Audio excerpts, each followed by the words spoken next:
Saludos, aquí Dude the Builder nuevamente en un episodio del curso de programación en Go. En esta ocasión vamos a hablar de el último tipo de datos, de los tipos de datos fundamentales del lenguaje, que viene siendo uno de los más versátiles y de los más poderosos, y también viene siendo la base de la manera en que Go implementa el modelo de programación orientada a objetos, el Object Oriented Programming, como se dice en inglés, y viene siendo el tipo de dato conocido como el struct. El struct es un tipo de dato que, a diferencia del array y el slice, si recuerdan, el array y el slice solamente puede tener elementos del mismo tipo. El struct pueden tener elementos que en el caso del struct se conocen como campos, que son de diferentes tipos, y eso pues nos da una flexibilidad que no tenemos cuando trabajamos con los arrays, los slices, inclusive los maps, que también, aunque pueden tener los keys y los values de diferentes tipos, pero tanto los keys como los values dentro de un map, todos tienen que ser del mismo tipo. Así que en el caso de el struct, pues tenemos más flexibilidad en ese aspecto. Y para definir un struct, nuevamente utilizamos la palabra clave type, el nombre que le queremos poner a este tipo de struct. Vamos a decir que vamos a definir un tipo punto, y finalmente decimos que es un struct y abrimos la llave. Y ahora dentro de las llaves nosotros vamos a definir cuáles son los campos que componen a este struct. Vamos a decir, por ejemplo, que un punto tiene la coordenada x, vamos a decir que es un float 64, y la coordenada y, que también es un float 64. Entonces vamos aquí rapidito a hacer un printf, y lo que vamos a hacer es imprimir ese valor. Vamos a también a hacer el retorno de línea, ¿verdad? El carriage return al final.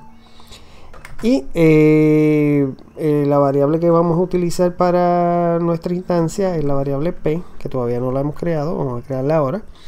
Por ejemplo, podemos crearla de esta forma, que creamos cualquier otra variable, ¿verdad? Decimos variable p de tipo punto, porque nosotros acabamos de definir un tipo y lo tenemos aquí, se llama punto. Y una vez que definimos esa variable, podemos utilizarla como estamos haciendo aquí en el printf. Así que vamos a guardar estos cambios y a correr el programa, y vamos a ver que la forma en que printf imprime un struct es que imprime los valores de los campos dentro de las llaves, ¿verdad? Separados por espacio. Si queremos un poquito más información de ese struct, podemos utilizar esta opción de el comodín v, ¿verdad? Aquí estamos usando el comodín %v, que es el que básicamente imprime cualquier tipo de valor en Go. Dependiendo del valor, el tipo de dato, pues es la forma en que lo imprime. Podemos utilizar un modificador, que es el signo de número antes de la v y después del signo de %, y eso lo que hace es que cuando imprimimos ese struct, pues nos va a decir primero que nada cuál es el tipo completo, ¿verdad? Nos dice que es main punto punto, porque estamos en el package main, y el nombre que le pusimos a este tipo de datos, struct, es punto. Y a cada uno de los campos, pues aquí tenemos los nombres, ¿verdad? Nos imprime también los nombres de los campos con sus valores separados por un colon, y los campos como tal separados por coma y espacio.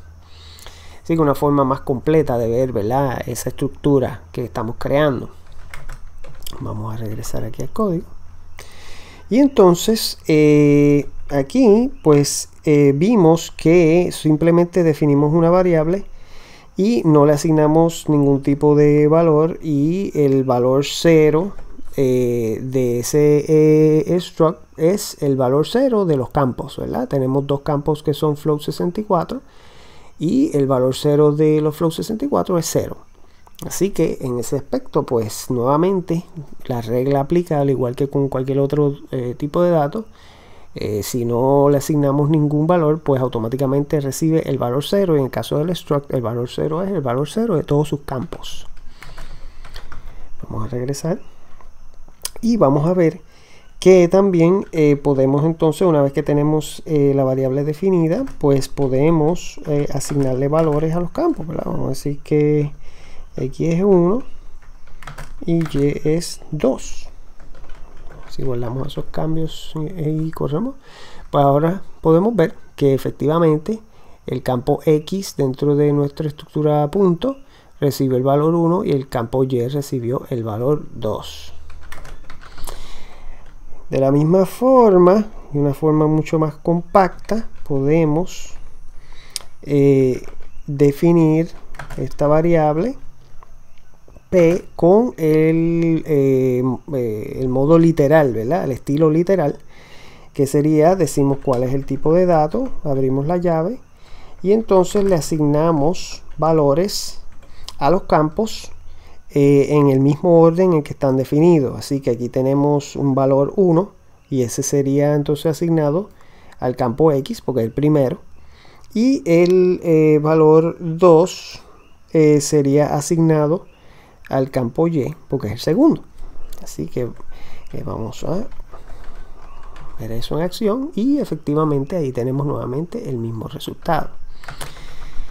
Entonces, ¿qué pasa? Que este estilo, pues quizás con una estructura, ¿verdad? Un struct tan sencillo como punto, que solamente tiene dos campos y del mismo tipo, pues este estilo en donde hacemos el literal y le especificamos los valores directamente es sencillo y rápido para usarlo, ¿verdad?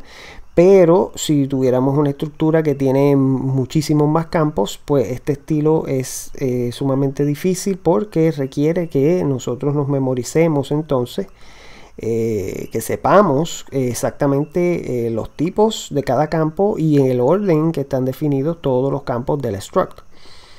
Y también tiene el peligro de que si en el futuro este struct cambia, ¿verdad? Y se le añade un campo antes o después de los campos ya existentes o entre medio, pues entonces ya el código nuestro código se va a romper. Es frágil, como se conoce, ¿verdad? En el mundo de la programación, este modelo es frágil porque el orden cambió y ya estos valores pues no van a aplicar a los campos que nosotros queremos que apliquen, e inclusive pudiera causar un error si el tipo de dato cambia, ¿verdad?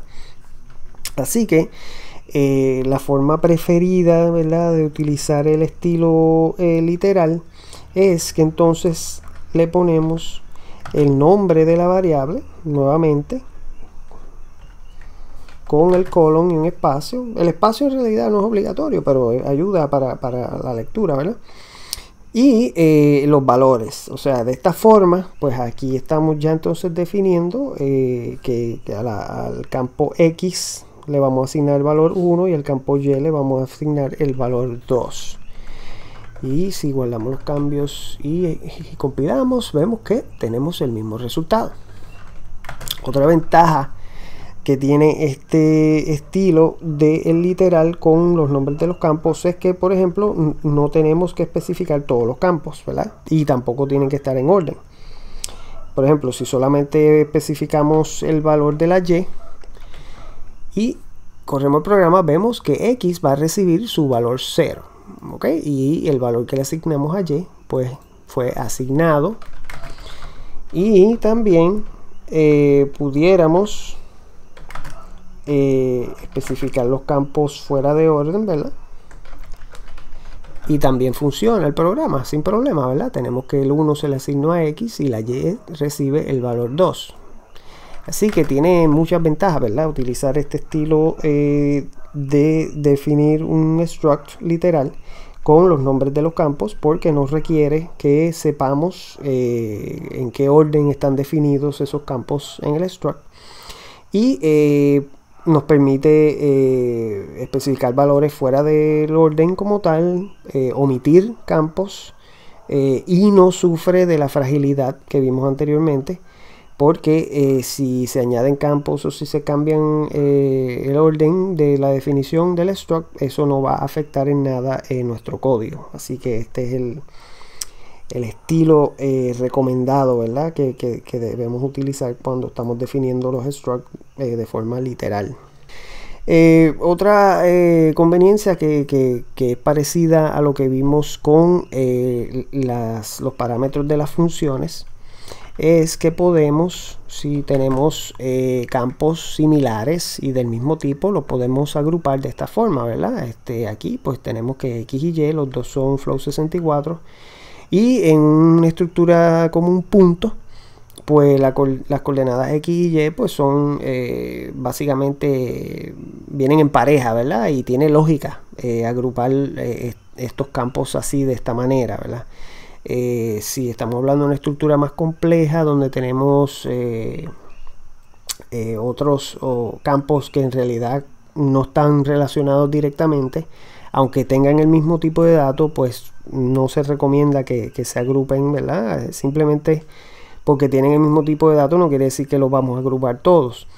Se recomienda que se agrupen cuando es un caso así, ¿verdad? Que hay una relación, ¿verdad? Entre los campos, ¿verdad? X y Y vienen siendo coordenadas dentro de un punto. Así que si esto lo corremos, vamos a ver que tenemos el mismo resultado. Entonces, vamos a hacer un ejemplo para ver cómo podemos utilizar estas mismas struct, ¿verdad? Y así ir componiendo una jerarquía y unas estructuras más complejas. Por ejemplo, yo puedo tener otro type que se llama círculo, también es un struct, y dentro de ese círculo tengo el centro, que es de tipo punto, y el radio, que vamos a decir que es un float 64 también. Ok, y luego vamos a tener otro type que es rueda, también es un struct, y la rueda va a tener un centro también de tipo punto, y va a tener un radio de tipo float 64, y va a tener rayos, es decir, int, el número de rayos que tiene la rueda, siendo las líneas que salen del centro, ¿verdad? Y con esto pues aquí ya tenemos tres struct que estamos básicamente utilizando el que creamos inicialmente, el punto, lo estamos utilizando en dos struct adicionales, ¿verdad? En el caso del círculo es el centro, en el caso de la rueda es el centro también. Y vamos aquí a ver, vamos a hacerlo después. Sí, después de aquí vamos a definir la variable c, vamos a decir que es un círculo, y entonces el centro va a ser P, y el radio va a ser 5.6, ¿verdad? Y entonces vamos a definir una rueda y vamos a decir que el centro también va a ser P, y el radio va a ser igual 5.6, y los rayos vamos a decir que tiene 6. Ok, y entonces ahora vamos a utilizar la misma funcionalidad de printf para imprimir nuestras variables, ¿verdad? Esos valores que acabamos de crear. Guardamos los cambios y vemos que tenemos que el círculo, ¿verdad?, que tenemos aquí tiene un centro, viene siendo de tipo main punto, que tiene sus coordenadas x y y, 1 y 2, los valores, y el radio 5.6. Y entonces tenemos también la rueda, que tiene un centro que también es el main punto, el tipo de datos, los campos x y y con valores 1 y 2, el radio 5.6 y los rayos 6. Y el mismo punto inicial que creamos inicialmente, ¿verdad? Así que ahora tenemos ahí tres variables utilizando valores de tipos struct que hicimos. Y como podemos ver, aquí tenemos algo de repetición, ¿verdad? En la rueda y en el círculo tenemos el radio repetido y el centro repetido, ¿verdad? Así que Go nos permite lo que se conoce como embedding en inglés, que viene siendo como incluir o empotrar, ¿verdad? Incrustar, ¿verdad? Un struct dentro del otro, permitiendo utilizar la funcionalidad, los campos de ese struct dentro del otro, para evitar entonces la repetición. Así que en vez de tener aquí el centro y el radio dos veces, lo que vamos a hacer es que vamos a eliminar esto aquí de la rueda y simplemente vamos a definir que la rueda tiene vamos a decir una forma y este tipo círculo. ¿Ok? Y entonces ahora tendríamos que hacer un cambio aquí en la definición de la rueda. En vez de decir el centro y el radio, vamos a decir que la forma es el círculo que ya definimos. Así que guardamos esos cambios. Y si corremos el programa vemos que el resultado es exactamente el mismo. Pero nos dio la ventaja de que ahora tenemos menos repetición en el código. E inclusive si ocurrieran cambios, ¿verdad?, de que el círculo recibe algún tipo de funcionalidad adicional, pues automáticamente la rueda va a recibir esa funcionalidad también. Así que es una ventaja en términos de la integración, ¿verdad?, cuando tenemos varios tipos de datos de tipo struct, en donde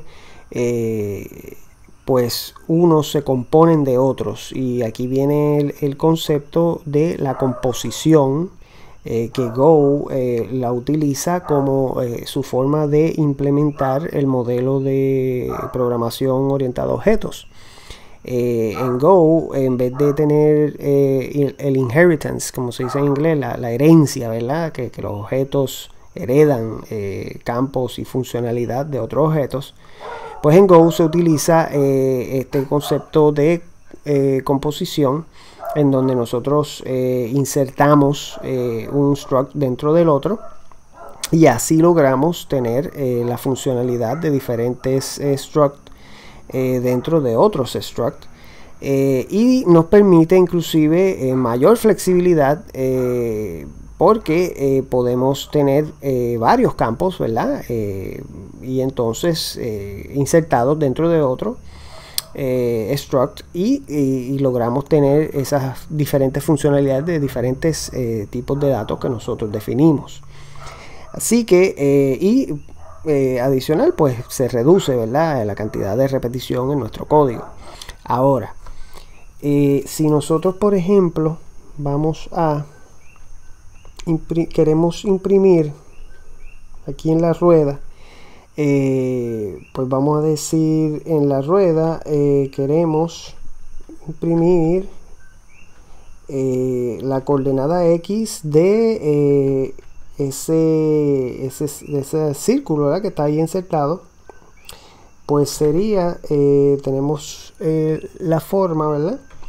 Y dentro de la forma tenemos el centro, y dentro del centro tenemos la coordenada X. Vamos a guardar esos cambios. Y aquí tenemos, ¿verdad?, que esa coordenada X es el número 1, ¿verdad?, el valor 1. Así que vemos cómo para llegar a ese valor, ¿verdad?, dentro de la rueda, de la estructura de la rueda, pues tenemos que seguir esa jerarquía, ¿verdad?, que creamos, ¿verdad?, porque dentro de la rueda tenemos la forma que viene siendo de tipo círculo, ¿verdad?, y dentro de la forma tenemos el centro que viene siendo de tipo punto, y dentro del punto es que entonces tenemos una coordenada X, ¿verdad?, un campo que se llama X. ¿Qué pasa? Que Go nos permite una forma que se conoce como campos anónimos, que bajo el modelo del embedding, ¿verdad?, cuando estamos insertando un struct dentro de otro, en donde por ejemplo yo puedo decir aquí, en vez de ponerle un nombre a ese campo en el círculo que se llamaba centro, pues simplemente lo estoy dejando con el tipo de dato solamente, sin nombre. O sea, el tipo de dato aquí es punto. O sea que el círculo tiene este campo que se llama, viene llamándose solamente con el tipo de dato punto, no tiene nombre per se explícito. Y de la misma forma podemos aquí, dentro de la rueda, tener el campo que se llama el que se llamaba forma, ¿verdad?, y era de tipo de datos círculo. Pues eliminamos el nombre y simplemente dejamos el tipo de datos círculo. O sea que dentro de la rueda tenemos un círculo y dentro del círculo tenemos un punto. Así que estamos utilizando la funcionalidad de campos anónimos dos veces, una vez dentro de nuestro tipo de dato círculo y otra vez dentro de nuestro tipo de dato rueda. Entonces, ¿qué cambio tendríamos que hacer acá en nuestras definiciones utilizando los literales? Pues aquí ya no existe un campo que se llama forma, y podemos entonces especificar directamente el nombre del tipo de dato círculo, ¿verdad? Y en el caso del círculo ya tampoco tenemos un campo que se llama centro, así que podemos poner directamente el nombre del tipo de dato punto, ¿ok? Y esto nos permite, vamos a ver si hasta aquí estamos funcionando bien. Y como vemos, nos da el error diciendo forma undefined type rueda has no field or method forma, ¿ok? Porque ya ese campo que antes se llamaba forma ya no tiene nombre, ahora es un campo anónimo. Así que el cambio que tendríamos que hacer es donde tenemos aquí el nombre del campo forma, podemos entonces poner el nombre del tipo de datos círculo, ¿verdad? Y nuevamente acá también va a pasar lo mismo con el centro, que ya no existe, que ahora es el nombre del tipo de dato punto. Guardamos esos cambios y nuevamente el programa compila y corre y tenemos el mismo resultado, ¿verdad? Ahora, lo más interesante de esta funcionalidad que Go nos da con los campos anónimos es que cuando tenemos esos campos anónimos, nosotros vamos a hacerlo en otro print line para ver la comparación. Podemos ir directo a cualquier campo de cualquier tipo de dato struct que tenemos embedded, ¿verdad? Insertado dentro de nuestro struct. Nosotros podemos ir a cualquier campo que está en esa estructura insertada, no importa a qué profundidad esté. Así que en la práctica eso quiere decir que en nuestra rueda nosotros, por ejemplo, pudiéramos ir directo al campo X. Ok, vamos a guardar esos cambios y como pueden ver, el programa compila y ejecuta y tenemos el mismo resultado que teníamos anteriormente. O sea que ahora, en vez que tener que especificar toda esta cadena, ¿verdad?, de los campos hasta llegar a la X, simplemente con especificar la X solamente como un campo de la R, de la rueda, podemos llegar a ese campo directamente, y eso pues es una muestra del poder que tiene esta capacidad del lenguaje Go a la hora de utilizar la composición y los campos anónimos, que básicamente es como si el objeto en el cual nosotros estamos insertando estos campos anónimos automáticamente le estuviéramos añadiendo todos los campos de esos struct, ¿verdad? Que vienen siendo los campos anónimos.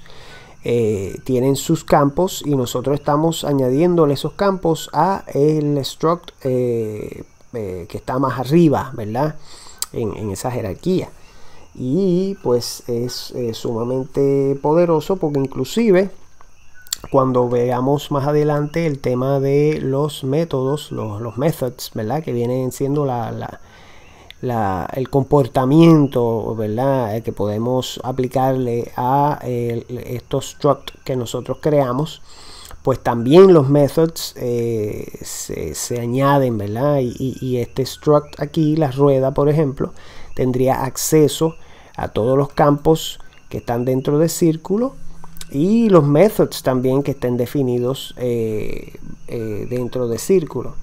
Y aparte de los campos que están dentro del círculo, pues círculo a su vez tiene, si tiene otro campo o campos anónimos, pues también podemos llegar hasta esos campos desde el nivel más arriba, sin límite, ¿verdad? Pudiéramos tener varios niveles anidados de campos anónimos, y el struct que está más arriba en toda esa jerarquía puede tener acceso directo a esos campos de forma sencilla, ¿verdad? Así que con esto nosotros podemos crear unas estructuras que de otra manera serían de gran complejidad, ¿verdad? Para que nosotros creamos estas estructuras de círculo y de punto para poder reducir la repetición, ¿verdad?, de nuestro código, y eso es el objetivo positivo que obtenemos al crear estas estructuras. Pero el resultado entonces era que para poder llegar a un campo que está dentro de la estructura que está más abajo, pues tenemos que seguir toda esta cadena. Pues ahora con este feature, ¿verdad?, esta funcionalidad de los campos anónimos, ese problema se elimina por completo, y tenemos la ventaja que nos ofrece el crear estos structs para reducir la repetición, y también la ventaja de poder utilizar los campos que estén en cualquier nivel desde el nivel más arriba. Así que ya vemos esa gran funcionalidad que nos ofrece los campos anónimos. Vimos los campos insertados, ¿verdad? El embedding, tanto con campos con nombre como con campos anónimos, que lo podemos utilizar dependiendo de la situación, pues el que sea más conveniente. Pero definitivamente este feature de los campos anónimos y luego el poder utilizar los subcampos de cualquiera de esos campos anónimos directamente, pues definitivamente nos da una gran flexibilidad. Adicional, quería mencionar que vamos a hacer un ejemplo aquí. pp punto x1 y2 y vamos a hacer solamente un print line de p. Voilà.